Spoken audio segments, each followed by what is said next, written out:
Greetings, gacha fanatics, gacha haters, and people who know about gacha games unwillingly and have mixed feelings about the whole concept. It's a way elite dolphin world out there, and together, we're going to dive right in.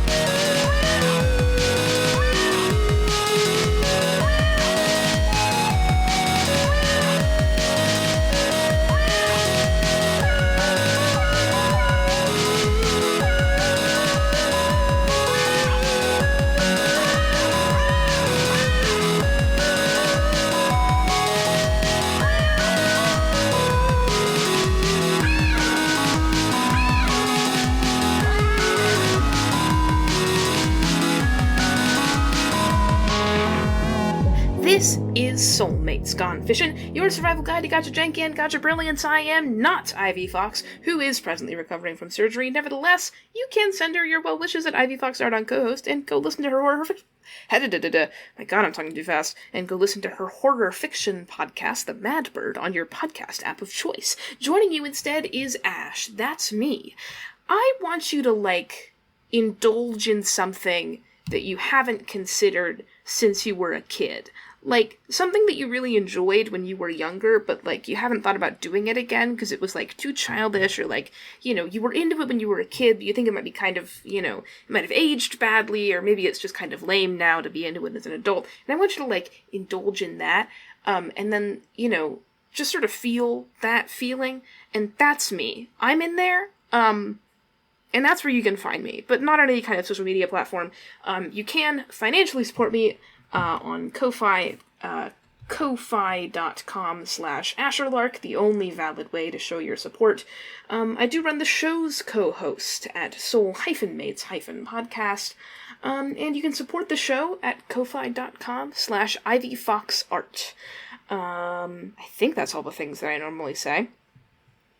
Our theme is by Sueños Electrónicos, who you can find on Bandcamp, and our cover art is by Rygarden, who you can find on Instagram. On this mini-series, we are taking a turn away from visual analysis of gacha games to instead focus on the experience of playing a gacha game. In service of this, each week I'm going to pick up a new gacha game and record for you a daily log of my observations from good to bad to ugly. This week's game is Arknights, which is described on the App Store as... I did this 4 times, and not one of those times did I successfully remember to pick up the App Store before I started my intro. Arknights. This week's game is Arknights. That's the update note. Gorgeous anime-style game with a perfect combination of RPG and strategy elements. Hundreds of unique operators across a variety of classes open up countless gameplay options. Auto-deploy system conveniently allows you to free up your hands, carve out a home just the way you want it with the base construction system. A robust soundtrack and some of the most famous Japanese voice actors and actresses will give you a sublime auditory experience. This does not actually tell you basically anything about how the game Arknights works. That's awesome. What I've learned is that very few of these descriptions actually tell you anything about how the game works. It's a tower defense game. This is what's interesting about Arknights. So the reason that I did Arknights is for all of the reasons that you may have already seen on the show's co-host if you've been following it, that Ivy describes. It is one of the games of all time. I play a lot of Limbus Company. I'm not shy about it. And people who are into Limbus Company tend to also be into Arknights. And I kind of know why, but I don't really know why, because I've never played it. But I've been meaning to play it for a while, because I have a lot of friends who are into it. I know that it's a tower defense game. I know that it reportedly probably has an okay story. I don't know. I just know that people like the characters. And people just sort of enjoy it. There's a couple of games that are reasonably adjacent to Limbus Company. And that's like Arknights and Reverse 1999. And I thought that I should probably get into Reverse 1999 at my own time, because the people who I know who like it really like it.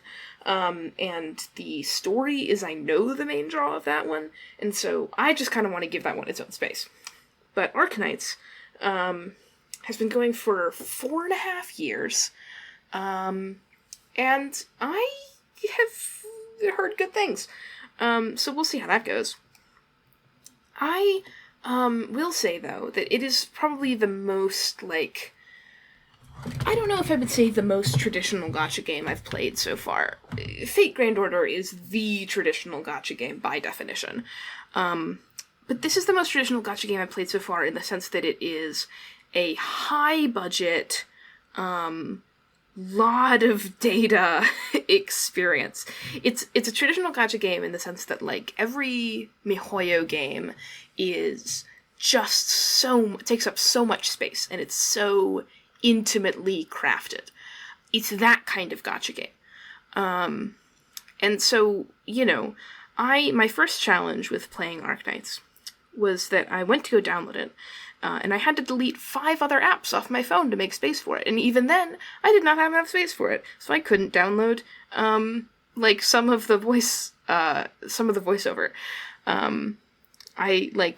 I had to go into my photos and, like, delete videos and everything, and it was, like, so much work to try and get enough space on my phone to download Arknights, because, like, while it was downloading, before it, like, recompressed the files and stuff, it was, you know, like, 14 gigabytes, and that's just so much, oh my god. And then it recompressed, and it's, like, 9 gigabytes on my phone now, but it's still so much. I took a lot of notes. I played a good 3 hours of this game today. It was really actually very frustrating trying to download it, and so I did, like, you know, go to sleep afterwards. I know a lot of people who are into Arknights, so I am relying on them for support units and for general advice, mostly my friend Emily, who plays this game actively, but I know a lot of people who don't play this game actively, but who were into it in the past, who can help me. Okay, getting into it. I'm kind of hyper. So getting into the, like, beginning of the story, at the beginning of the prologue, while I was downloading, it showed a bunch of, like, info screens that, you know, explain things about the world and stuff, and so I kind of understand what the energy is here. I think the basic plot of Arknights is that there's a disease, which is going around, from being exposed to originium, which boosts your magical capabilities. They're called arts capabilities, but your magical capabilities. If you're exposed to it for too much, you start growing scary crystals on your skin, and that's a terrible disease. And we, the player character, the Doctor, are a member of the organization Rhodes Island, which is very funny. All of the names of things in this game are hilarious to me. There's, like, all of the operator names are very weird. Operators being your units. And then, you know, the organization is called Rhodes Island. But you're a member of this organization, and its goal is to find a cure for this disease. And so a lot of the people who work for it are infected. And you also used to be, like, the field commander, but also you got captured and lost your memory. The Doctor is a mysterious individual. The Doctor is also a self-insert, the username, which is funny because, again, people who are in the Limbus Company are usually in Arknights, and vice versa, and the main character of Limbus Company, Dante, the player character, is not a player character, in the sense that they are a character and not a self-insert, in the way that gacha protagonists usually are. The Doctor kind of straddles the line for me, I think, where it's like, oh, you're clearly a specific character with a specific thing going on.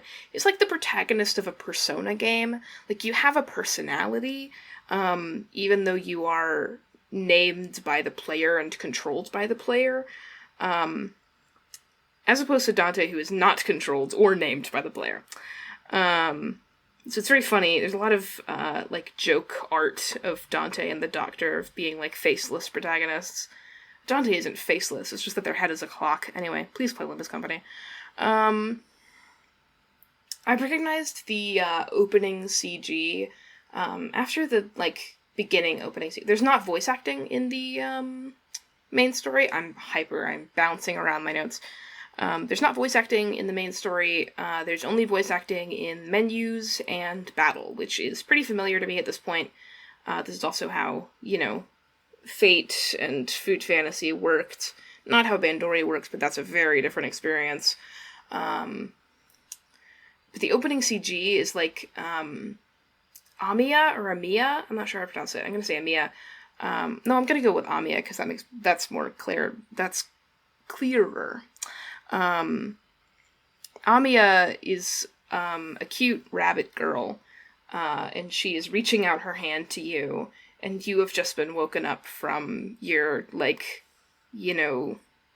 hospital stay, question mark. So it's Amiya reaching out her hand to you, and I recognize the CG because for April Fools, Limbus Company did a parody where they parodied the opening scenes of a bunch of other gacha games, but replaced the, cute anime girl who's your guide player character with the old man who's the guide in Limbus Company. And so I recognized that CG, but I was like, wait, that shouldn't be a cute anime girl. That should be an old man. She is cute, though.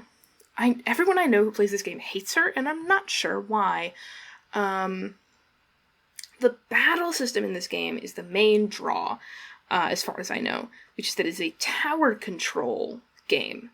All of your units you just place them on the field. The enemies come in from one spot, and then they're trying to get to your base, which is another spot. And you have to place your guys and use their abilities to fend them off for the entire duration of the waves of enemies. This is really cool. The battle system works really well. It was extremely clean, extremely comprehensible. There are some things that I would change, not about the battle system itself, but about the way information is conveyed. I wish that when you were deploying units to use in the battle system, that it would show you not just their main class, which is Vanguard, a unit that you use at the beginning of the fight in order to gain more deployment points, which help you deploy more units. Medic, a healer, self-explanatory.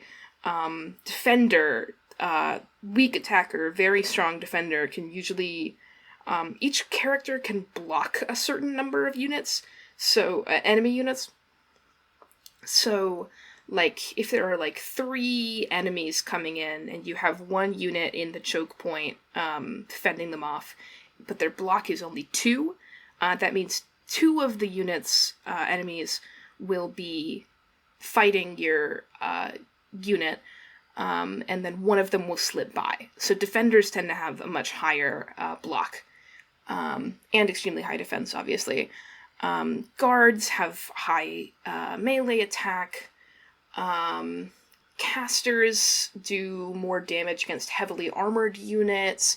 Ranged units are pretty self-explanatory. They can also fire against aerial enemies. That's sort of the general gist. But I wish each character also has a subclass within their class. Some rangers, or some, not rangers, they're called snipers, but I just kind of call them ranged units. Some of them are marksmen, which means that they always focus fire on aerial enemies first. Some casters are spread casters, which have AoE attacks as opposed to just individual attacks. And that is not shown on your deployment screen, so you just have to remember it about each of your operators, which is kind of irritating. That's a really specific gripe, though, and I really haven't explained anything at all about the game as a whole so far. Again, kind of hyperactive, trying to calm down. The tower defense is extremely engaging. The tutorial operators that they give you, that you don't actually use for, you don't actually have them, but you get to use them for the tutorial fights. One of them is called Operator Texas, and that should give you kind of an idea of the energy for the operators in this game.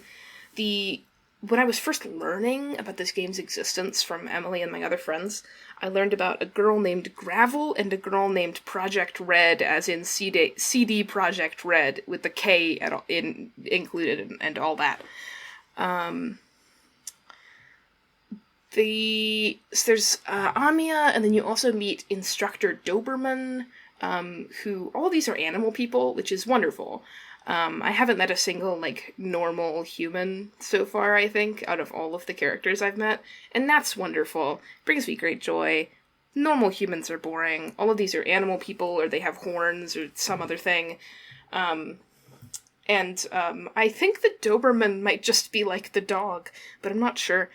Whenever you do a gotcha pull, I'm just going down my notes now, you open this big duffel bag that has a file in it, and you have to, like, drag across the zipper to open it, and it's actually really fun.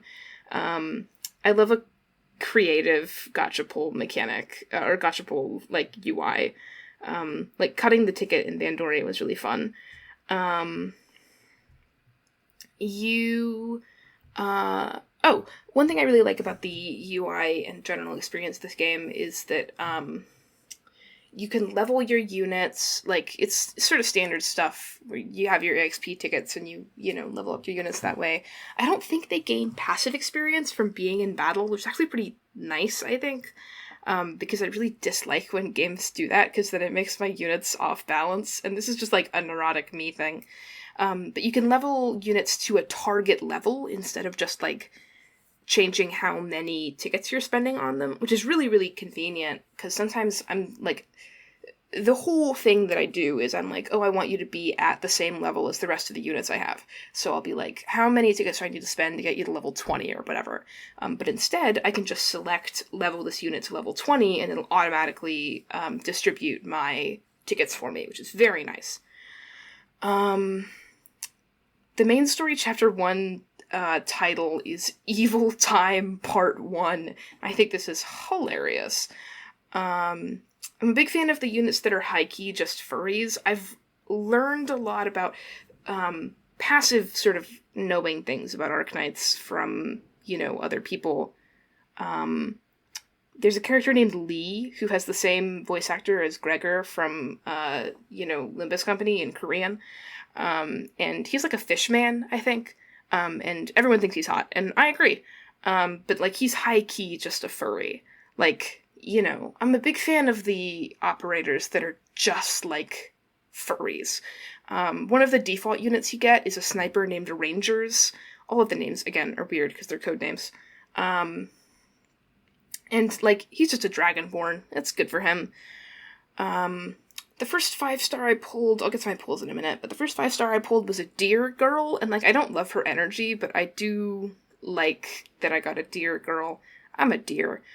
Some characters just don't have English voice acting yet, much like Food Fantasy, so they just, like, don't have voice at all if you, don't download the extra voice packs, because you don't have space, because you're me.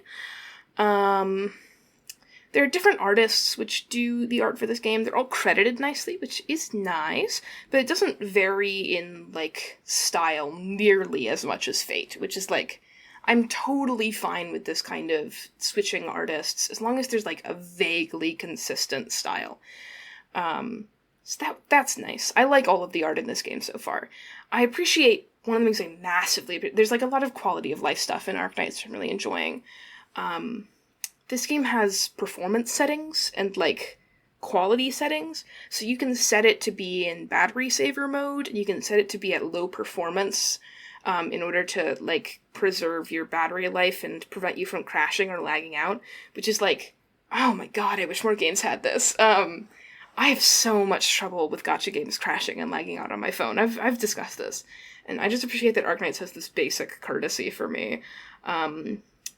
It does, I have been confirmed through, I think, opening the game and having a character say the game name that I am pronouncing Arknights right. I was worried that it might be Arknights, but no, it's Arknights. Sometimes they make me use certain units for tutorials, and then they say a line when the tutorial is over that makes me go like, damn, why don't I have this guy?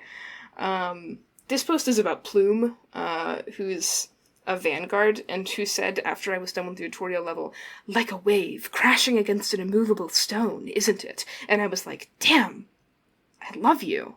And then they gave me to her immediately in the following stage, so thanks. The intro has been good in terms of tutorializing. Most of the stages are like, you get a tutorial about how to use certain units, and then the next, like, actual combat stage is, please deploy a spreadcaster, please deploy Vanguard units, please deploy ranged units. And, Amiya will give you a little tutorial about it again, but, they kind of let you go free in the combat, pretty early, which is nice, because I am just enjoying getting used to it. You can get a 1 to 3 star rating on each combat stage, but I'm not actually sure what affects your rating. I had an operator die at one point, but that is clearly not it. I think it might be how many enemies you let into your base. You have an HP value, which is how many enemies you can allow to get to the end point before you die. And so I think I haven't let any enemies into the base, and maybe that's why I'm always getting 3 stars, but it's not very clear. One of the things I like about Arknights is that the girls wear pants in this game. Shoutouts. And also, I got a spreadcaster named 12F. Shout out to 12F, also a kind of Dragonborn-y type. I want to know more about the lore of this game. I've been looking at all of my operators, like, bios, and it's like, here's their, country of origin, here's their race, which is fascinating to me, because it seems like all of the races in this game are various types of animal people. And I just want to know more about this. I'm, like, genuinely pretty invested. And then Pulse. I'll keep it pretty short for this opening, because I'm, hyperactive. But, the tutorial poll that they made me do, I got a 4-star medic named Myrrh. Like frankincense and myrrh. She's nice. I like her. She's been very useful to me. And then the pulls in this game are called headhunting, which is wonderful. And there's also a secondary mechanic, which is, like, not quite pulling, but kind of pulling. You spend a different kind of currency on it, but it's called recruiting. And if you need a certain type of unit, you can select keywords and then spend a certain amount of time and 1 resource in order to try and get a unit which is suited to those keywords, like guard, or deployment point recovery, or it can be a class, it can be a feature, whatever it is. And so, I did, like, a recruit for a guard, because I wanted, a guard, and a recruit for a defender. I didn't get the defender, but I did get the guard. And I got, the other one was a unit I already had, but the other recruit I got was a 3-star guard named Pupukar. And this is just really nice. You can get really low-level units with this, like 1 stars and 2 stars. They go from 1 star to 6 star in this game. But I really like it. It's a really unique mechanic. And I just appreciate that there's a way to get, like, a slightly more focused, I want this thing in particular, and I'm willing to wait 9 hours to ensure that I'm going to get it. You can change the amount of time that you recruit for a higher likelihood of getting something that aligns with the keyword than getting something of a higher rarity. So it's really cool. It's really nice. But the headhunting is a fun, you're recruiting people to your operation. It's cool. So I got, I'm gonna butcher a lot of these names. I got Chiab, who's a 4-star Vanguard. I got Gitano, who's a 4-star caster. I got Perfumer, who's a 4-star medic. I got Tsukinogi, that's the deer girl. That's a 5-star supporter. I got Matoi Maru, it's a 4-star guard. Fang, who's a 3-star Vanguard. Shirayuki, who's a 4-star sniper. My first 6-star is Flametail, who's a 6-star Vanguard. And then Elysium, who's a 5-star Vanguard. That's from the starters headhunting, which is cheaper than the usual headhunting. I appreciate it, and also guarantees you some high-level units starting out. I like all of my guys. There's not a single unit I don't like. I think Plume is probably one of my favorites right now, and I also really like Shirayuki. She does AoE damage, and then also I just like her art style. I don't know. I'm really enjoying myself so far. I'm looking forward to playing a lot of Arknights. I might actually genuinely get into it, but I don't have that kind of space on my phone. So, I don't know what I'll do. But that's how it is. Excited to play more Arknights. See you tomorrow. I'll talk to you then. Bye-bye. Like a wave crashing against an immovable stone, isn't it? Hello! Welcome back to Gone Fishin'. It's day 2 of Arknights. I'm a little bit less hyper today, but I'm still a little bit hyper, so you have to kind of bear with me.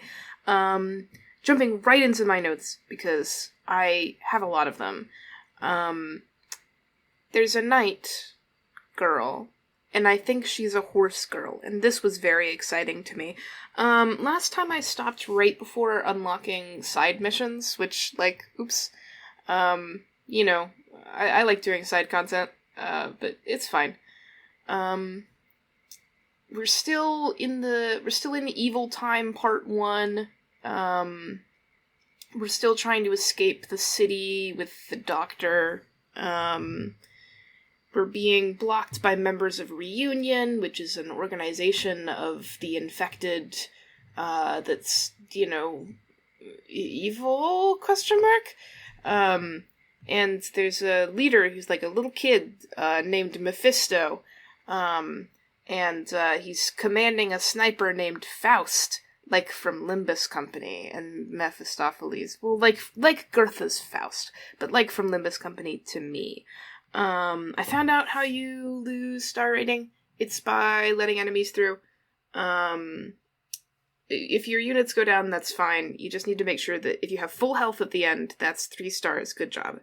And if you lose any health, that's probably not good. So I've been obsessively restarting whenever it looks like something is gonna get through, and this is, that's my problem. That's my cross to bear. The horse girl knight, I can't remember her name. Oh, it's Neural, or Neural, which I keep reading as, someone about to say nearly, but they just cut themselves off halfway through. So that's how you spell that. She said, one of my friends lost her memories as well. I'm sure you two will get along. Which feels rude. It's not all amnesiacs are the same. Don't be mean. I made it to the end of Evil Time Part 1, and then it put up a big screen that said, Episode 0, Evil Time, to be continued. Which, yeah, okay. And then they introduced me to the base building mechanics, which, has a big thing that says beta on it. It's very funny. I'm not sure how long this has been in the game. It's pretty fun. It reminds me of the restaurant and food fantasy, but, more developed. You can assign your operators to work in various locations there without removing them from their ability to fight, which is very helpful. Again, not a big fan of that kind of mechanic where it just, takes away your ability to use that unit. You have to clean up the base, which uses, building materials, and unlocks more drone power, which lets you do various things. And then once you've cleaned up various rooms, you can then build things in them. So you can build, a power plant, workshop, factory, trading post. And these are, things that will run in the background and gradually get you materials that you want. You assign your operators to work at, the factory, getting gold, and then they'll do that, and then you'll earn some money off of it, because the gold will then get traded at the trading post, or you can assign them to work there and develop EXP materials, whatever, but then your operators lose morale as they continue to work there, so they need to be put back in the dormitory in order to restore their morale. Certain operators are better at different things. There's, operators with special abilities that activate when they're working in X, Y, or Z area. And so it's pretty cool. It's really in depth, which I like. But I also have mixed feelings about it sometimes, because it is, it's a little bit micromanagey, to get into all the base building stuff and then constantly have to be coming back and collecting your factory materials and doing all these things. And it's a little bit distracting when I'm trying to go through story and it's wait, but the base, and I'm I'm busy. But that's kind of a me problem. It is really cool that this big second mode is in there, for a game that already has a really well-developed, primary mode of battle. I find that a lot of these, gacha games, which sell themselves on being just sort of basic, you fight stuff games, have pretty boring battle systems, and so, the entertainment is playing the gacha, and the, rest of the game is, mid. But Arknights has been really well developed all around, which I appreciate. I've yet to encounter any 1-star operators, but I've heard tell of their existence. I want to see one. I just want to know. I asked Emily about this afterwards, but I did write down in my notes, what is Originite Prime? What does it do? Why can I exchange it for Arundum, which is the pool currency? Emily calls these your golden gummies, and I'd already spent them when I talked to her about this. But you can use it to buy furniture. You can also use it to buy outfits, which is extremely important. So, one of the things about Arknights that I've gotten into is that I think the art is pretty good, and so I did spend my gummies on outfits. When they introduced the outfit mechanic to you, they give you a cute outfit for Fang for free. It's this casual winter wear. It's really cute. She's got a cup of coffee in her hand. That's nice. But I bought an outfit for Shirayuki, which is all white and flashy and oh my god, it's really cool. It's a white stoat. It's really nice. I just really, really like it. You can look at it. I didn't write down the name of it. Did I not? No, I didn't write down the name of it, but it's the white one that Shirayuki has. You can look at it on the wiki. I really liked it, and so I bought it. The outfits that are on sale, rotate, but right now there's a ton of them on sale, and so I'm lucky because they'll be on sale for the next week, and that's all that I'm playing for. Not on sale, but, available for purchase. And there's some of them that I don't like, but there's some of them that I do. I know what ones I want next. This is all I'm spending these gummies on, by the way. I'm not using them on pulls. I want to get Ash Jessica. It's it's really neat.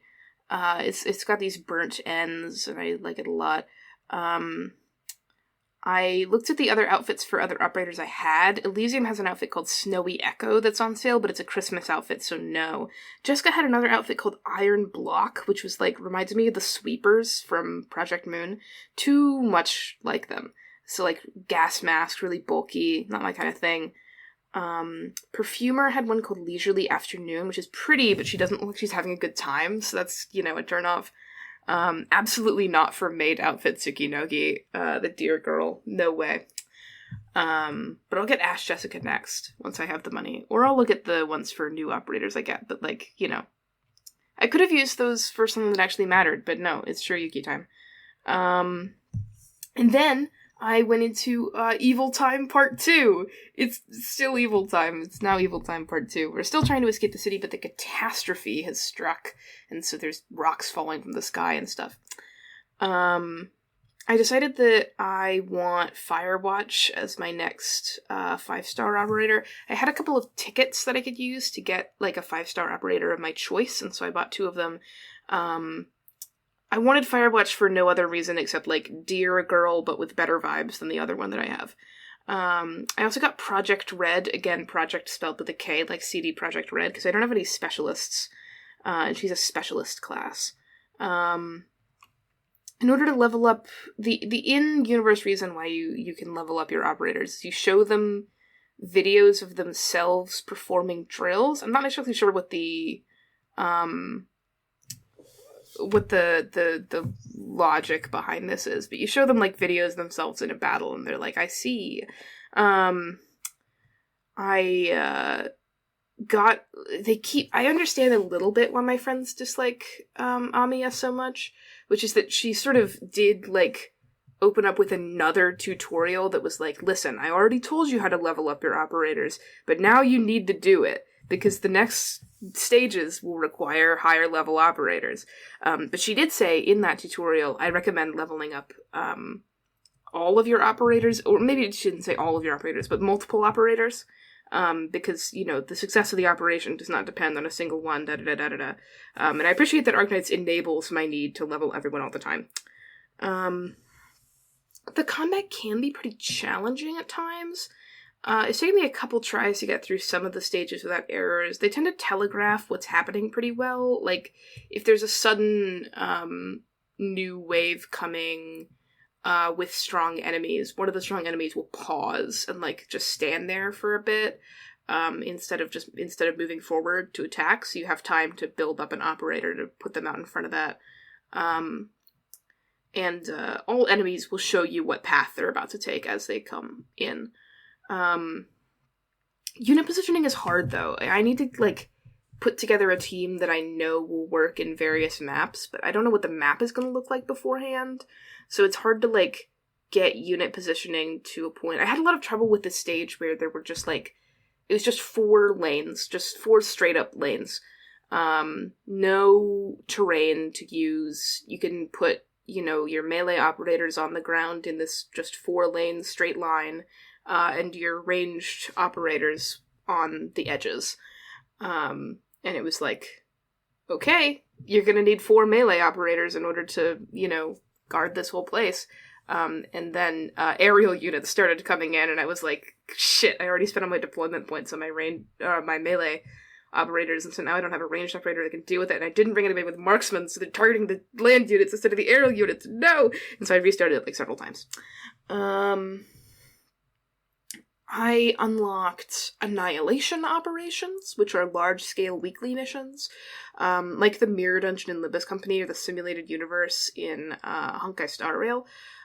This is the kind of stuff I really like. I like to have a big, in-depth thing that you do regularly, as opposed to just, like, you know, resource grinding, which I did unlock also. And so these are really difficult stages where, you know, there's 400 enemies that are gonna come in, and it gets harder over time, but, you know, however many of you can kill, you get milestone rewards appropriate to that number. I managed 186 on my first attempt, which is not bad. The milestones for this are, like, it jumps from 100 to 200, and then to, like, 250, 300, 325. And so it's, like, obviously, you know, the halfway point is, like, the kind of baseline. But I did get the first milestone reward, so I'm happy with that. I just need to level up my operators a little bit more, and then maybe develop a slightly more balanced team. But it makes me excited. It makes me excited about it. I do wish a little bit that, like a Mirror Dungeon in Limbus Company, your units would already be pre-leveled for you, so that you can just, like, focus on learning the strategy, but they don't give you a level suggestion for these, which is kind of frustrating. I wish they would tell me, like, you know, you should be level 20, because then I just wouldn't try. But I understand that's not what they're going for. I think that's it. I'm having a really good time. It's an extremely developed game, with a lot of things to do, and what I've heard from, you know, Emily is that this first arc of the story is honestly pretty engaging, and then it slows down, which is fine. I think, you know, I'll probably have enough to do if I get to a slow part of the story that I can start ignoring it. But, you know, it's like, she says it drags at the beginning, which is reasonable. But right now I'm having a really nice time and not dragging at all. The story is nice. It's, like, perfectly fine and adequate, and not confusing, which is the main thing that I want it to be. I just want it to be clear. And then all of the mechanics are really fun. I want to get back into doing some more tower defense. I'm gonna go back to it right after I finish recording this. So those are my feelings for day 2. Third of the way through. High praise. So we'll see where this one goes. Please look at Shiryuki. Oh my god. I love her. I'll talk to you when I've done 3 more hours of Arknights. See you then! Your consideration. I, Shirayuki, will engrave upon my heart. Hello! Day 3 of Arknights. People, I regret to inform you that I'm having a really good time playing Arknights. But before we start out today, I have a special feature. I'm having a really good time playing Arknights. What I've discovered about Arknights is that the grinding sucks. It sucks so bad. And in the spirit of this,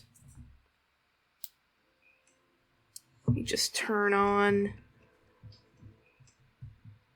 Yeah, that's a decent volume. Just turn on my phone, right beside my microphone.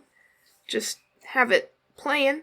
And we're gonna go ahead and run some auto battles while I'm trying to, do this. Tactical drill, Operation LS1, 6-time auto deploy, start, mission start. So, here's the thing about Arknights. I'll go through my notes in a bit. Don't worry about what's going on behind me. I'll go through my notes in a bit. But the thing about Arknights is that the tower defense is super, super fun. The mechanics of the game are so much fun. But the economy of things that I need in order to play the game is miserable. The EXP drought is insane. I mean, it's not that there's a drought and that I can't get any. It's just that in order to get it, I need to let this auto battle play out a lot. And I've gotten so spoiled by games that will let you skip the battle. Even, like, you can pay more energy to skip the battle, and I'll do it. So I'd forgotten what the experience is of playing a game that makes you sit and watch while it plays the battle 6 times. At double speed, and automatically, but 6 times. So that's what's happening in the background right now. I bought Ash Jessica on brand. I considered some outfits for Ash Jessica the outfit. I considered some outfits for Firewatch, my dear girl. And there was one for Project Red that I considered, and there were a few for Courier who I got from just like a shop. But I decided Ash Jessica was still my favorite. Mostly the Firewatch outfits just like weren't right, and I really like her default art, so I hit 2 different points where my team was officially too low level for the next main story event, and I had to grind for a while. There is a separately named and implemented auto-deploy feature for Annihilation missions versus for regular missions, which is really weird. I guess they have to explain that it takes up a separate resource, which is like you have these tickets you can use to auto-do an Annihilation mission, but it's like the same as auto-deploy, it just takes a ticket. My score did not improve since last time, but I decided to entertain myself a little bit instead of doing what's going on in the background right now. Lots of me complaining about this specific thing. I managed to get up to 200 enemies killed on the Annihilation mission after a little bit more grinding. So that's another milestone that I reached. Progress. And then I was done having fun things to do an hour into my session, so I had to grind a little bit. For just like 15 minutes to get my units up to level 15. And I didn't do any story, though, up until this point. So technically it was an hour and 15 minutes my play session, but that was, like, while I was also going around and doing stuff in the base, and doing Annihilation missions, and da-da-da-da-da-da. Once I got back to the story, I enjoyed... They did a pretty good job of, like, sort of dialogue-wise narrating the complete disarray of, like, everyone fighting over who should stay and who should sacrifice themselves nobly and who should leave. Like, at a time when nobody should be fighting during the final confrontation. I like this, just in sort of a, like, you know, I appreciate that the story seems a little bit self-aware about this. Like, this is not the time to fight, the enemy's in front of you. Just, like, figure it out. Amiya starts using her epic disease powers, which is to say her arts, and she's super strong. Everyone's really fixated on, like, you know, Doctor, you and Amiya, and it's like, why is it Amiya? Why is it me and Amiya? I have no idea. I finally got a 1-star operator. It's a little medic robot. I think all the 1-star operators are robots. It's adorable. I don't know why you would ever use these guys, because you don't get them, you don't get them automatically, and they're worse than the guys that you already have, but it's like, I love a little robot. They're even voiced, like, it's cute. Once I beat that, like, final confrontation fight, I unlocked side stories, I unlocked Intermezzi, I unlocked Trials for Navigator, and I also unlocked the currently running event and a couple more, like, daily resource grinding missions. No idea what to read the side stories and Intermezzi in, so I'm gonna ask Emily. I'm not sure what Trials for Navigator is. I tried to do it. They didn't list what unit level they were looking for, so I just decided to fuck around a little bit, and then I was like, okay, higher than that. The current event is called Here a People Sows, which started with an animated cutscene, like a 3D animated cutscene, which is insane to me. I did not know that Arknights was like this. It looks nice, like, it looks really nice, and it was not overheating my phone, which meant that it was pre-rendered, thank God. I have so much trouble with, like, you know, I guess it's technically less space if you have a game that renders a lot of things in 3D to just, like, keep the 3D models on your phone and just, like, render them live, but it's so much more memory, and so my phone crashes all the time. But instead it's just a pre-rendered little video, which is nice. No idea what's going on, though. There was no dialogue. I wrote down, like, my thoughts as I was watching it. I went, literally, what is happening? Crops dying, plague, wind sword, lotus, epic music, dragon girl, dragon guy evil, crops reviving, agriculture, yay! The first, like, mission of it was just a story mission, so I got to just watch that and see if I could understand a little bit more after I watched that. And then I had to just see if I was high level enough to actually clear the stages once I got to a combat stage. Spoiler alert, I'm not. It's only level 20, but I'm just, like, not level 20. I'm still hanging out at level 15. I'm grinding for level 20 right now. That's what's happening. The story did not help me understand more, though. I wrote down my observations. There was a kid that went, after we die, where do we go? And I was like, that's the energy we're bringing to this. There were a lot of really nicely illustrated CGs. I got to see all of the dragon girls hanging out, 3 dragon sisters. No idea what's happening, but it was really nice. Everything's really pretty. Like, I don't know. The art in this game has hit every time so far, which is really nice. And then, you know, I got nothing, basically, from that story segment, because it's all referring to things that I just, like, have no idea what any of those words mean. I didn't write down all of the words that they were saying. I didn't know what they mean, because oh, hey. Just as I got to the end of my notes, we got to the end of those missions. That's nice. But you know, I didn't write down all the words they were using that I didn't understand, because, like, this isn't Fate. They haven't mostly been barraging me with stuff. It's just, like, I'm being a little bit kinder to this, because this is, like, I assume a story which is, dependent a little bit on the context of the rest of the 4.5 years of Arknights. And so I just, like, don't have that, and that's fine. I kind of understood what was going on. Something agriculture, moving cities, but not that much. I tried another Annihilation mission, just to entertain myself a little bit more, and I'm totally capped at, like, 200 units defeated right now. I just can't get past that, which is fine.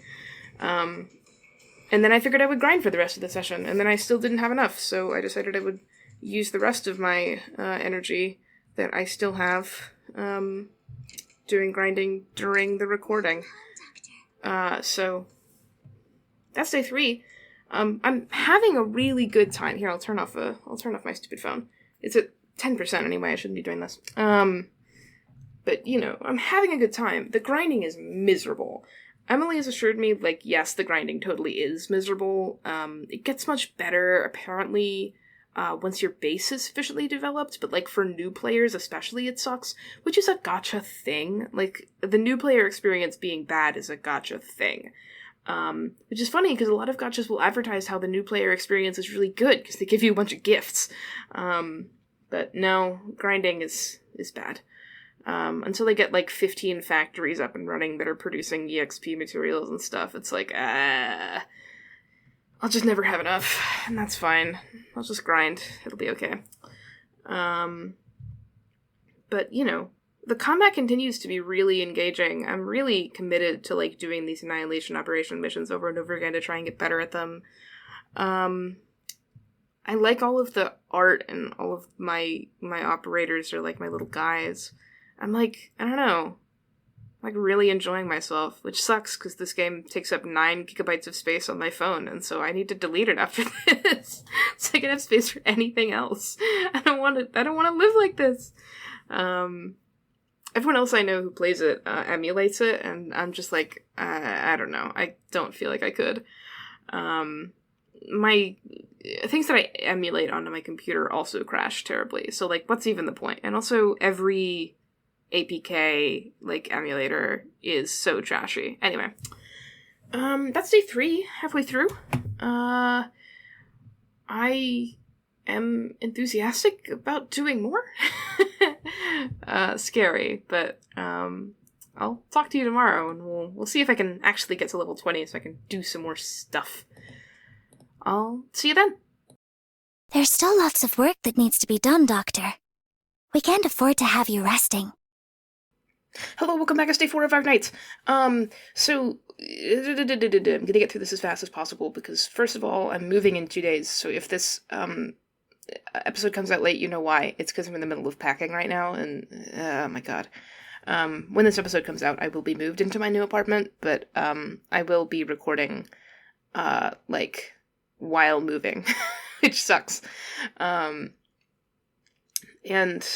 Also, because there's giant bass booms coming from outside of my recording space, and I need them to not be happening, and so I'm trying to get this done as fast as possible while I know that they're not happening. So the event that I was talking about yesterday with the Dragon Girls just finished, which is very funny. I didn't know this. So now it's just rewards pickup only for 6 days. I thought that this would mean that there wouldn't be an event that I could actually play, which, you know, the last event was level 20 operators, which I probably wouldn't have been able to do it anyway, but the level 20 stuff I've been facing is kind of hard.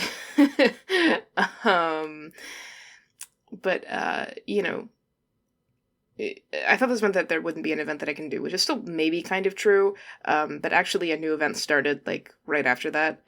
It took, like, a couple hours from the time that I saw that notice to the time that I saw that the new event had started.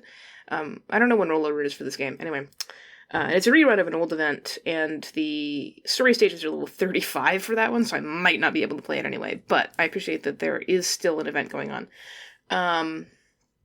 I still was EXP grinding for 40 minutes this morning to get to level 20. This is one of my weird obsessions. The way that the target level works, which the target level is like, you know, when you go, I'd like you to go up to level 18, it just auto-allocates resources for you to get you up to level 18. So the way it works is like, you know, say you're leveling from 17 to 18, it'll use up as many low-level tickets as possible that you have. But maybe I only have one, like, level 1 ticket, and that isn't enough. And so then it'll add a level 2 ticket. And that's the process that it goes through, is, like, use up all your low level, not there yet, use up a high level, not there yet, use up a higher level. Which is weird, because sometimes, like, you know, for this hypothetical scenario where I'm trying to level from 17 to 18, just one level 2 ticket would have done it. But instead it uses a level 1 and a level 2 ticket. And, like, I imagine that if a level 1 and a level 2 would have taken me to 19, then it would pick just the level 2. But for 18, you know, as long as that would get me to 18, it does that, which is very strange. It's, like, it's not perfect. It's very weird. The important thing about getting level 20 is that I can clear the slightly higher level, slightly higher reward EXP mission. I did have a couple runs. I did my, first run of it. I accidentally used a support unit, which I forgot it won't let you auto-deploy if you use a support unit, which is to say that you won't be able to, auto-repeat it, because it is no, that wasn't one of your units. I can't auto-deploy it. And so you have to do it with no support unit, which I did, and there was no problem. But on repeat runs, I guess, some of the RNG would change, but on repeat runs, I kept having it, not clear, with the auto-deploy. It would mess up, and then it would be you need to take over. And I'd be okay, Jesus. This is how I learned that you get fewer rewards if you clear this with only 2 stars, which sucks, because it still costs the same amount of sanity. What the hell? So I just re-cleared it in, a slightly more stable way, and then it was fine. But it was very weird. But I'm still struggling with the non-EXP resource missions. I still haven't been able to clear either of those, even though I'm at level 20. Maybe this is just a skill issue on my part, who knows. I did talk to Emily today about which of my units that I've pulled are, worth using. Apparently Flametail, my 6-star Vanguard, is very worthwhile, which is good, because she's my only 6-star. But I did learn which of my 5 stars are a trap that I shouldn't invest in, so that's fun.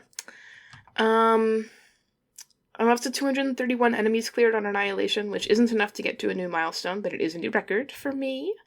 I finished Evil Time finale, in which Amiya is the most important plot girl of all time. Yay! That's all that I wrote down. I don't remember what I was referring to with this, but, I mean, she sure is. So you can buy furniture for the dormitory in the base, which is where you send your operators to recover their morale if they've been working. And I found out that I can buy a mahjong table, and so I bought a mahjong table and chairs, and that's what I did. Episode 2 is called Separated Hearts. I played the first story episode for the old event rerun. No beautiful animation to start this one out. It's not Britain and not Ireland are fighting, and a dragon lady saved the not Irish from the not British. It was fun because I did get to actually play one bit of this event, which is that I had to do a tutorial on the new tile set. I was looking at the wiki for this game today because I was trying to figure out what order you're supposed to read the side stories and intermezzi in. I asked Emily, but she was fucking, I don't know. And there's a release order for these, because they were events at the time. And so I'll do them in release order, but probably not get through very much. And also they're hard, I've heard. At least the intermezzi are. So I might not be high enough level to do them properly. But I had to do a tutorial on the new tile set. And then I was too low level to play the actual combat bit, which was level 35. So, it took some doing. The first time that I cleared the final mission of Chapter 1, I only got 2 stars, because W, who is the, special unit commander of the, enemies for that mission, managed to get through my defenses. And I was surely she doesn't count as a unit who can get to the base, right? I was wrong. I was she's a special girl. She doesn't matter. I mean, she does matter because she can kill all your units instantly, but surely that means you don't have to defeat her. You do. But I remembered that there's a stun generator on the map, which I can spend some of my deployment points to stun enemies that are in our range around it, and I remember to use it on her, and then it all worked out. I'm getting way too into this. It's frightening. I bought another outfit. I bought the combat medic outfit for Gavial. I debated between that and one of Courier's outfits. It's the Cambrian one. I think it's called New Routes. But I just like Gavial a little bit better. I just don't like Courier for some reason. He just kind of has bad vibes. And, Gavial's cool. And then I got a bunch of copies of Beagle when I pulled. And I did do a pull. I did a 10 pull. This probably means that I won't have enough currency to do a 10 pull at the end, but that's fine. I'll just do some single pulls and it'll be alright. Beagle is now easily my strongest defender, because I don't have any defenders who are 4-star or higher. Beagle's a 3-star. So, go Beagle. I got 3 new guys from my 10 poll, which was a shame because I wanted more, but I got Vinya, or Vigna. I think she pronounced it Vigna, but Vinya. 4-star Vanguard, that's the actual good one. I got Steward, 3-star Caster, and I got Vanilla, a 3-star Vanguard. I don't really need more Vanguards. I mean, I kind of do. Flametail kind of does the job for me, though. I've heard that Steward is, like, a perfectly fine caster, so that's nice. But what I really need is defenders, so I keep doing my recruits to see if I can get some defenders. I'm doing 9-hour-long recruits, which will give me a 3, 4, or 5-star no matter what, overnight, so I can try and get a good defender. Please, please, please. But I'm getting way too into this, is the main takeaway. So, that's all for today. I did talk about Arknights for, like, a while after I finished playing. I talked about the art book with some people. The art book has these really detailed breakdowns of all of the outfits. I really recommend checking it out. The outfits are really well thought out, which is really funny. This would be a great game to play for season, or to cover for season 3 of Soulmates. However, I refuse to do it. This is a joke, but I refuse to do it because Plume, 3-star Vanguard Plume, who I love, who my friend Felix, like, sniped me, and he was like, oh, Ash, I feel like you'd like Plume, and I was like, yes, I talked about her in my notes. I literally saw her and then heard her voice, and I was like, why don't I have her? She doesn't have any outfits. She's so neglected, and she's so wonderful. I literally love her so much.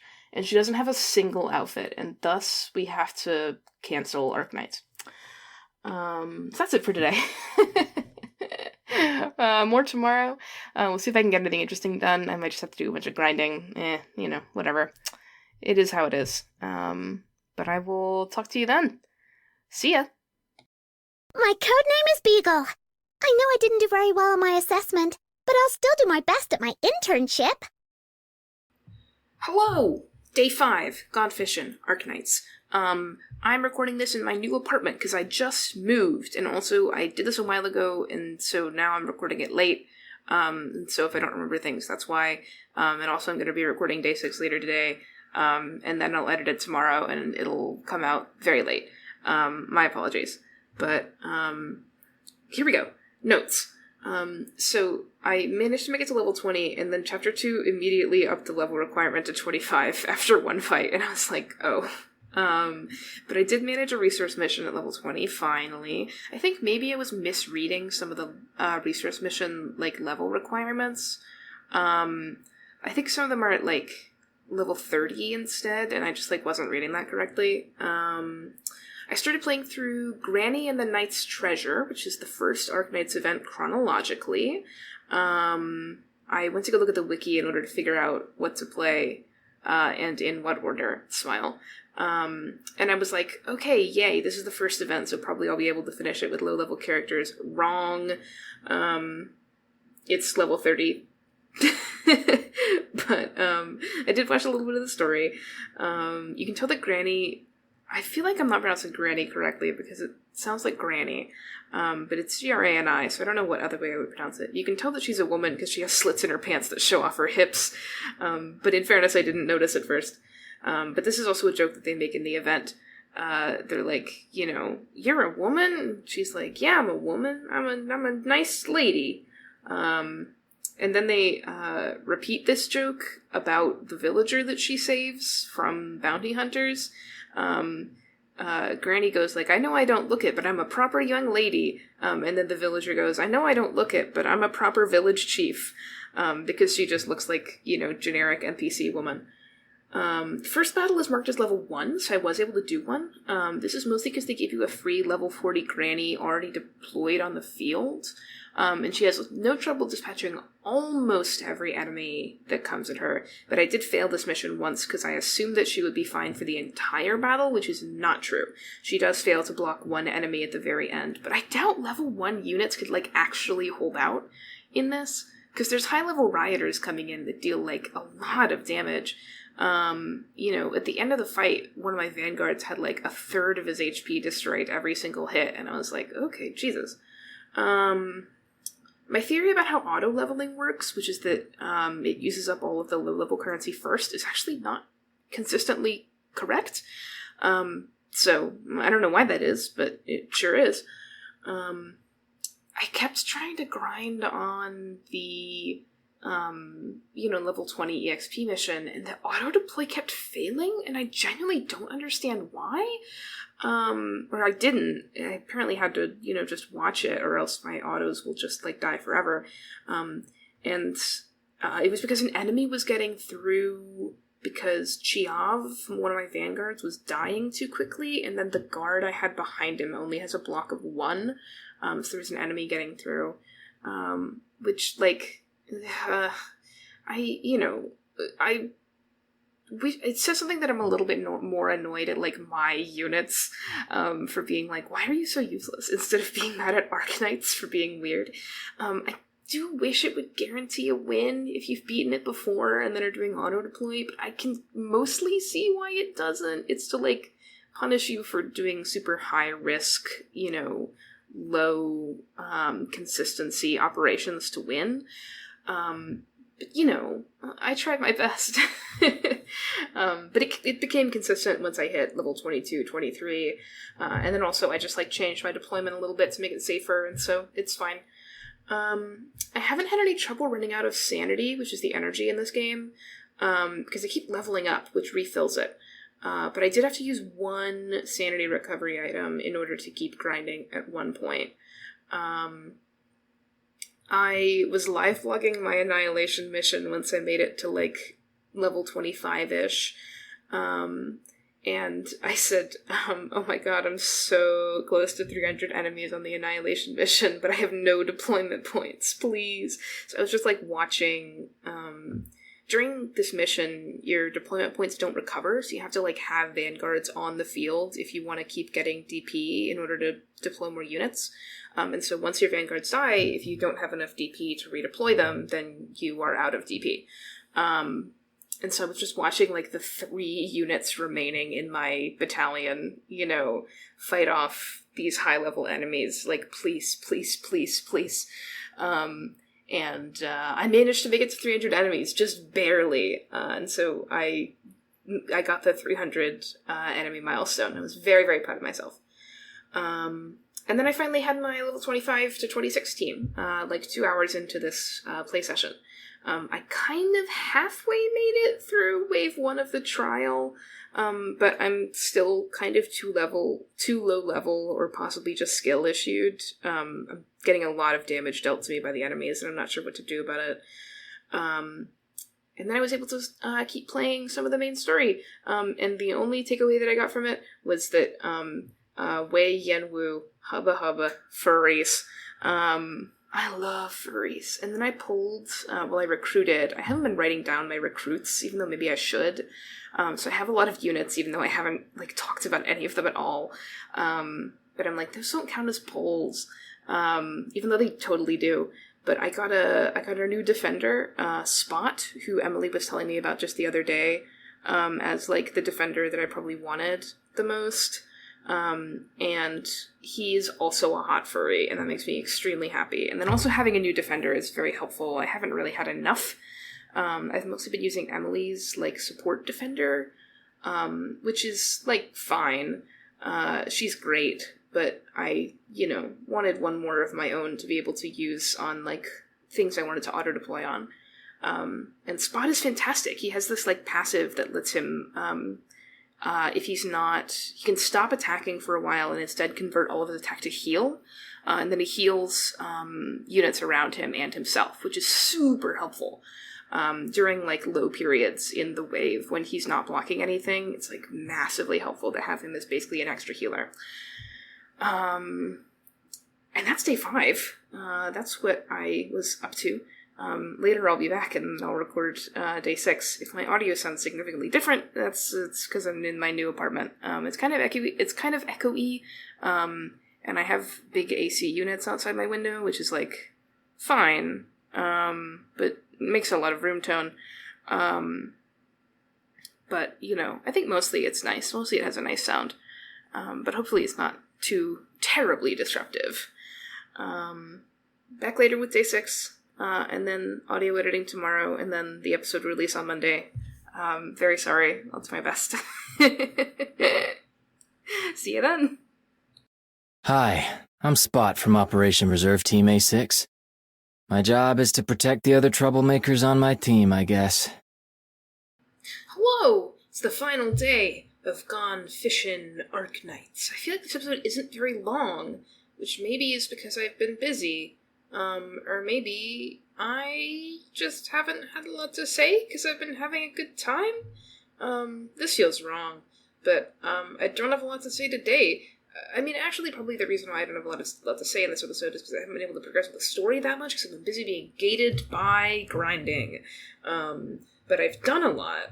I've played a lot of Arknights. I've, really enjoyed playing a lot of Arknights. An unusual amount of Arknights for, it's the same 3 hours every day that I've done before, but it's still, I feel like I've engaged more with it than some other games that I've played for this series. But it's the last time I'll be recording one of these for the foreseeable future. A heartbreak. My god. What will I do without my gacha homework? My rock. So we're back in the apartment, my new apartment. I have been leveling to 30 all day, and I didn't really get there, and so I couldn't do any of the level 30 stuff. I really wanted to. I remember in Food Fantasy it was level 30 that everything opened up, that beautiful level, but not today, I guess. I just couldn't get there in 3 hours, because the grinding in this game is really slow and annoying. But I did do another annihilation operation. I tried a new strategy, to see if I could get a little bit further. There's 2 lanes on the bottom in this annihilation operation, and they converge into 1 lane, and I've been what if I don't use the 2 lanes, because it uses up a lot of units, and I instead just converge everything at the end of the lane, and it didn't work. It was worse. I got a worse result. I've started using Kroos a lot, Kroos, Kroos, who's a ditzy, annoying Australian rabbit girl, but Emily recommended her to me as a sniper that just kind of always works. And she just always works. So, fair enough. I pulled my friend Kay's favorite unit today. I said this yesterday, and by which I mean earlier today, but I haven't been considering recruits in my pulls, but I recruited, my friend Kay's favorite unit, who is a girl named Gravel, and upon emerging from her duffel bag, by which I mean you pulling her file out of the duffel bag that you pull gacha pulls from, she immediately gives you a big kiss and then spends the rest of her voice lines coming onto you even harder. I was leveling, today, and I ran out of money. So, in some gacha games, in addition to leveling materials, you have to use, currency in addition in order to, level stuff. This is true in Genshin, I think, but it's definitely true in Honkai Star Rail, and it's true in this game. But you never run out. You don't run out of credits. You don't run out of, whatever the currency is called in this game that I can't remember. You just, you always have enough. I never run out of money. But I ran out of money because I've been grinding too much. But, what else am I supposed to do? So, I don't know. So I had to go buy money from the store using my credits. My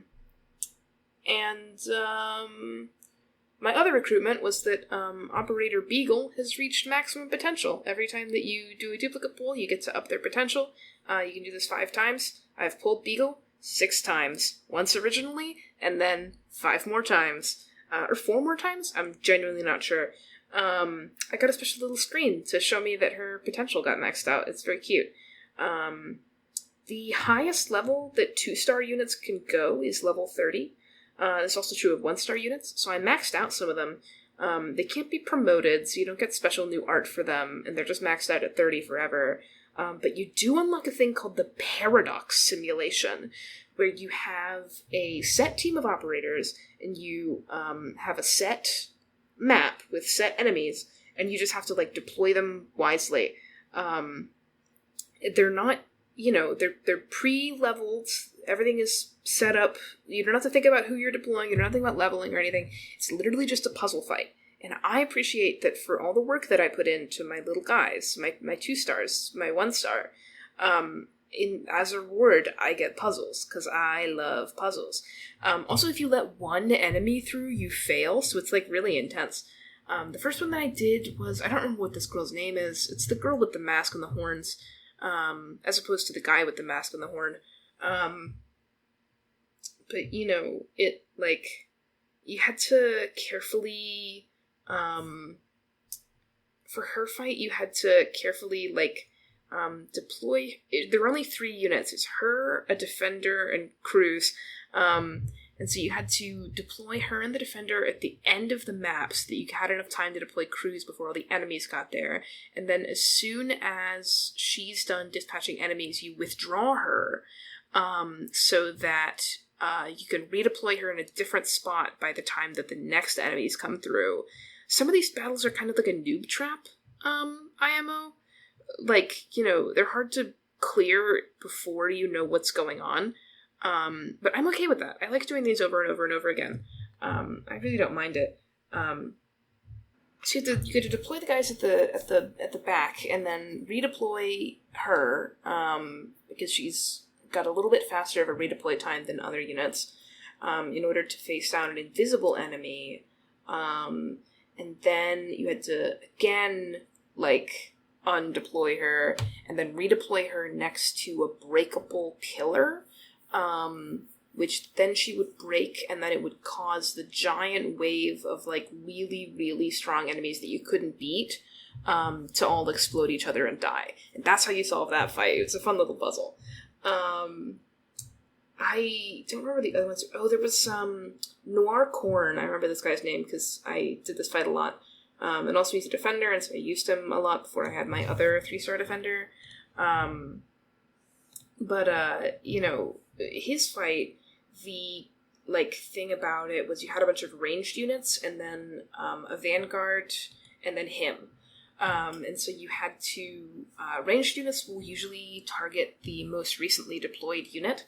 And so you had to carefully, like, there were 2 ranged units that were going to come in. You had to, like, you don't have quite enough deployment points to get everyone out at the beginning, so you've got to, like, carefully spread the damage from the ranged units among your ranged units, who are very fragile, so that you can buy enough time, so that you can then deploy your Vanguard. Your Vanguard will take the damage, and then you can deploy Noir Corn, who will take the remainder of the range damage for you, because he has 1 billion HP and does not take any damage from it, basically.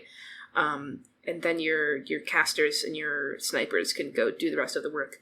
And that was really fun. I got frustrated by this one, and then I stopped. I'm still working on Durin's, which I don't really get yet.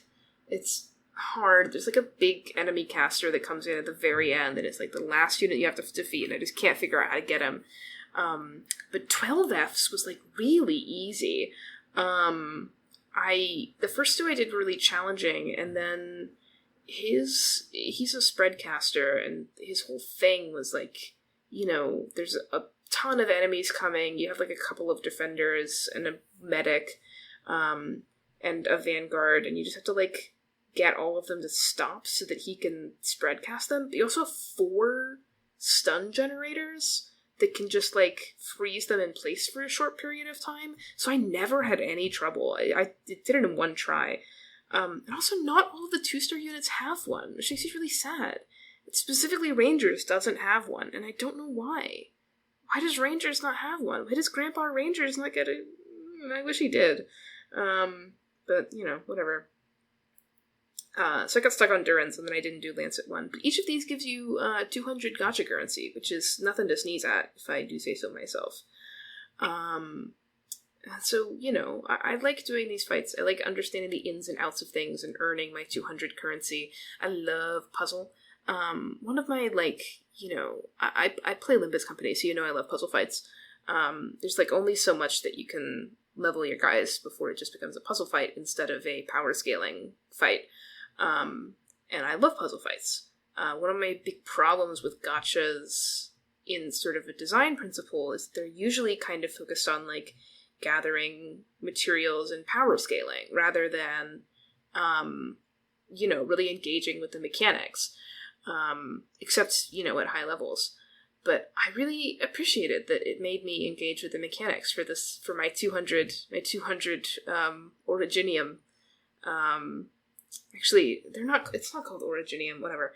I don't remember what the gacha currency is called. I'm just going to call it Originium. I just know that the gold gummies are called Originium Prime, and then these are like Originos or something. So that's that. I didn't get to do, like, a lot of pulls this, you know, I didn't get to do a lot of pulls, this week. And so, you know, I don't have enough for a 10 pull, which makes me sad, but I'll do a bunch of 1 pulls, and we'll see what we get. I'll do my best, you know. Headhunting, I did a lot of recruitment, but then I just, like, didn't write any of it down, which was discussed, but still. Which one of these banners do I want to pull on? I didn't think about it. Rare operators useful in all kinds of stages.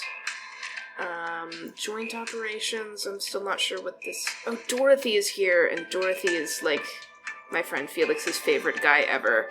Okay, I have to pull for her. So we'll do this one. I don't know how many... I have 2... tickets for single pulls, and then it's just my Originium and me. This is gonna be a 3-star and nothing interesting.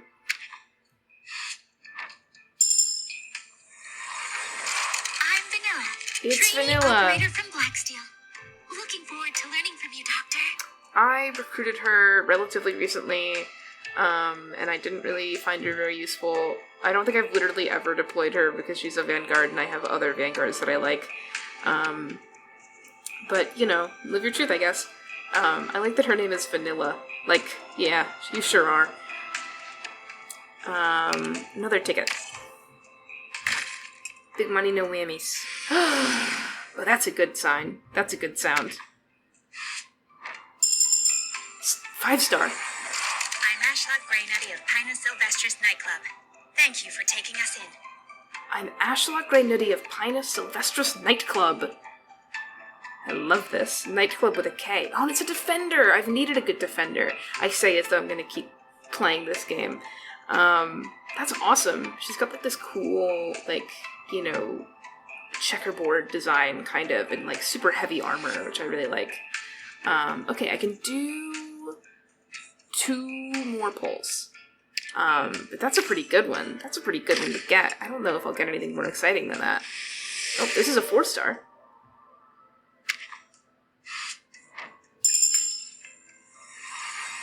I need a job. Being a pharmaceutical company, surely Rhodes Island won't turn down an experienced plant hunter. And the plant hunter in question is none other than... You are? I just need to sign here, that's it. No fibs. I really like this guy. This is Specialist Verdant. I'm not sure what his deal is, and I'm actually going to go to my operator screen to figure out what his deal is, because I'm so curious. What's your deal, dude? Oh, Dome Keeper. Does not retreat upon receiving lethal damage. Instead swaps to a substitute. Substitute has 0 block. Swaps back to the original after 20 seconds. Fascinating. Survival fast redeploy specialist. Okay. I'm with you. I hear you. Really, really interesting. Not obviously an animal person, which is a point against, but I do like his weird swag. This has been way more exciting than I thought. Okay, one more. Just a 3-star. Anyone I like? Captain of Reserve Op Team A6, Orchid, reporting in. Are you the doctor? I look forward to working with you. This is Orchid. I actually do like her a lot. You should look at her outfit if you're on the wiki right now looking at Orchid. She slows enemies down, which is very useful. I've had to use her in operations lately because the story is trying to teach me about using slowing units right now. And so, I appreciate her. But like, yeah, she's like, I don't love her, like, just on principle. I think she's one of those bird people, which is pretty cool. But her outfit is like, oh my god, girl. Like, I don't know, it just goes. It's crazy to me. It's so good. Anyway. Sometimes. Yeah. I'm not gonna let Amiya talk, I'm sorry. So those are my polls, and I guess now it's time for final thoughts. Scary. Imagine. Literally imagine. Okay, so Arknights. It's time for the, you know what we do here. It's time for the cake scale. It's time for the content addictiveness Kinsey evaluation. And for just sort of general final thoughts, of course. But I've really been enjoying Arknights, which is a shame because I want the space on my phone to be free. I think I'm finding the grinding a little bit too annoying right now to continue, but I'm not sure. Like, I really might stick with it. It's not the worst if I just, like, leave it on in the background for a while. It's just kind of frustrating for this, like, relatively short experience for so much of it to be taken up by grinding and not actually doing anything. A lot is inaccessible to me, which is, like, pretty normal for gacha games, but I haven't really had this problem with the ones that I've been playing, for the last 3 weeks. Food Fantasy was extremely accessible. Fate, even, like, the event for Fate was accessible to me, even though I was low level. And, Bandori is a rhythm game. It wasn't gating anything behind anything other than just time and effort. But I feel like I just need to be playing Arknights for, like, a couple months before I'm going to be allowed to do all the things that I want to do, which is kind of sad. It's a little bit frustrating, but, like, the gameplay is really engaging. It's super unique. The tower control is really fun. I'm kind of weak for tower control games. This is my secret.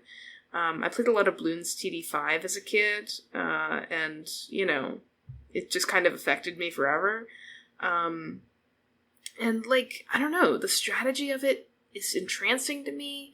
I like being able to replay a stage over and over again and just kind of, like, get used to what I'm gonna need to do later. I love the annihilation operations. They're very long and tedious and very fun. I know that those things don't usually go together, but they do for me.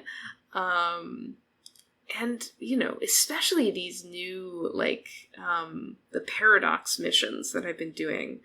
These are super fun. I love that kind of puzzle fight. So, I've just been having a lot of fun. It's just a shame that it doesn't really fit itself nicely into a week. All of the art in this game is gorgeous. And, I really like most of the characters. I think that there's some of them that are just a little bit annoying on account of, being a little bit annoying. But it's like, I like their designs. I like the outfits. I like how accessible the outfits are. I love cosmetics. Like, I don't know. It's just really gotten to me. There's people who are really into the lore of this game, and I didn't really get to delve very deep into it because I didn't have time to do a lot of story stuff, and that's a shame.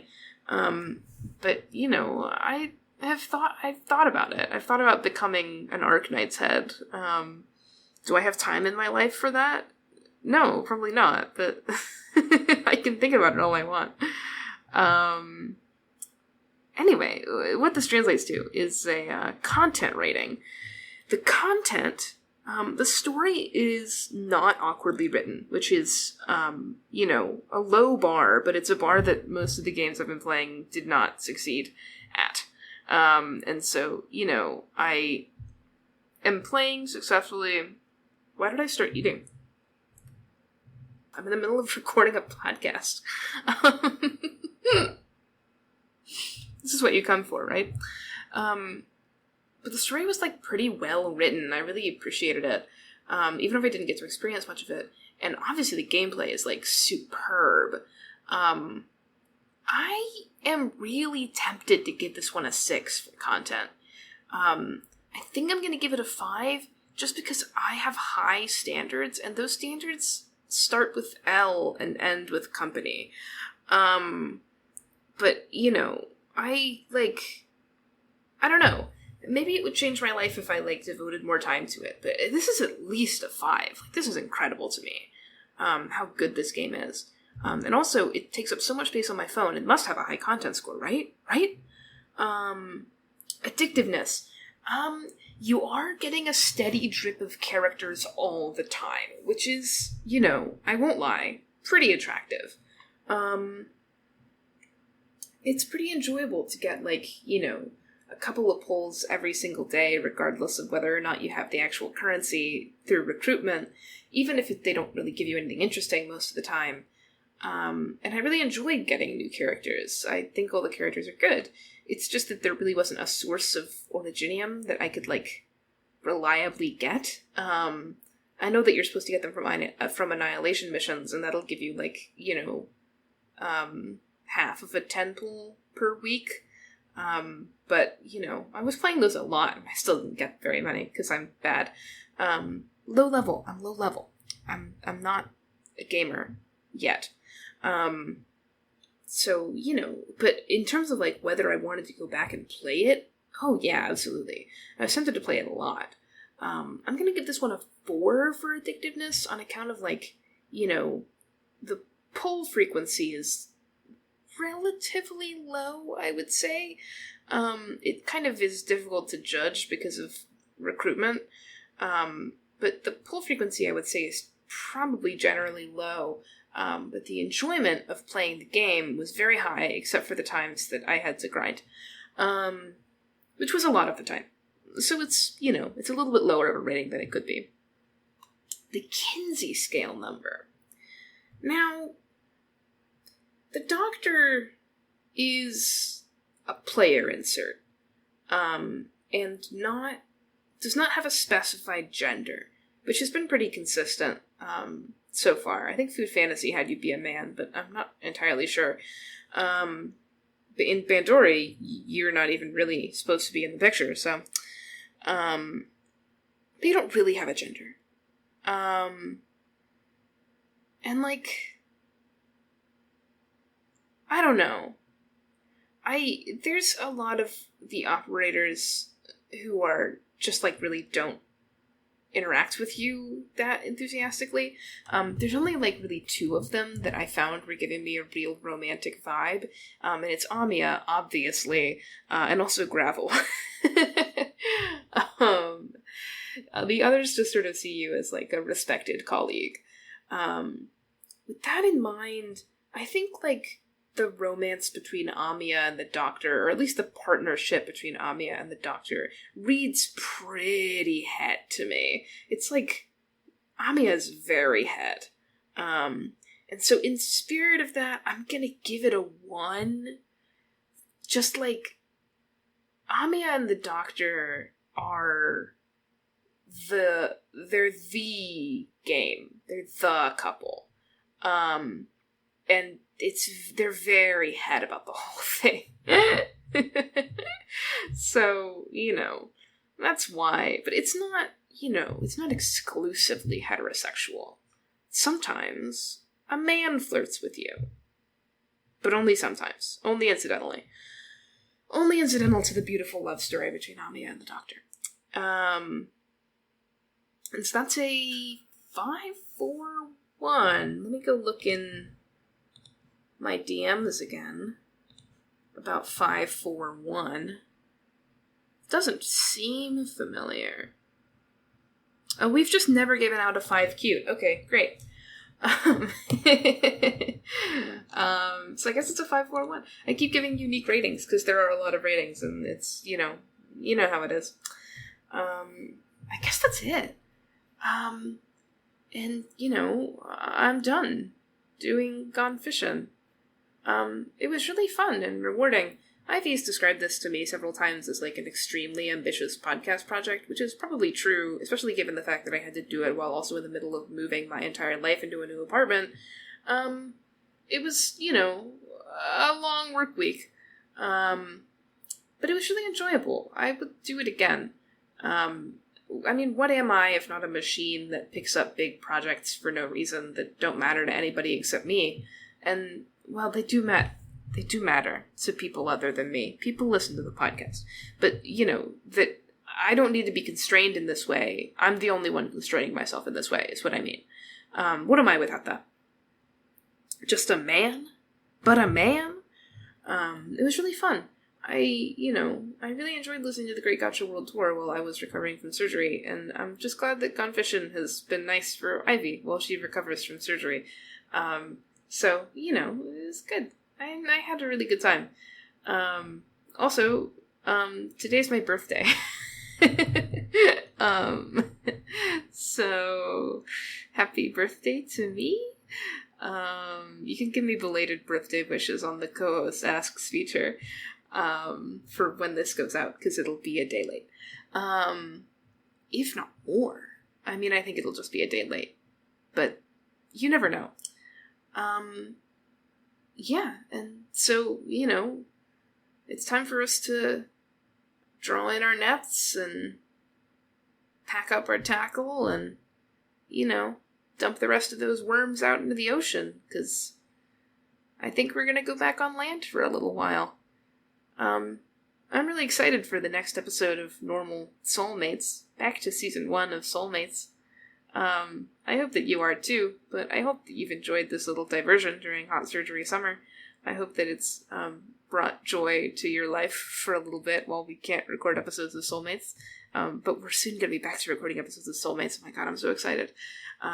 So please, please, please, please, please tune in to the next episode of Soulmates. If you listened to one of these episodes because you like one of these games but don't go here normally, oh my god, please listen to Soulmates. It's so good. This is like the best thing I've ever made. So, you know, I just really hope you enjoy yourself. Give it a try. Listen to our Fuji episode, which is called How Deep Is Your Luck? And then you'll get it, I think. So, you know, without further ado, I'm looking forward to meeting you all in greener pastures. See you then.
What's wrong? Your face is beet red. That's just how I say hello. Don't think too much about it. Anyway, I'm Gravel, a knight of Kazimierz. It's a pleasure.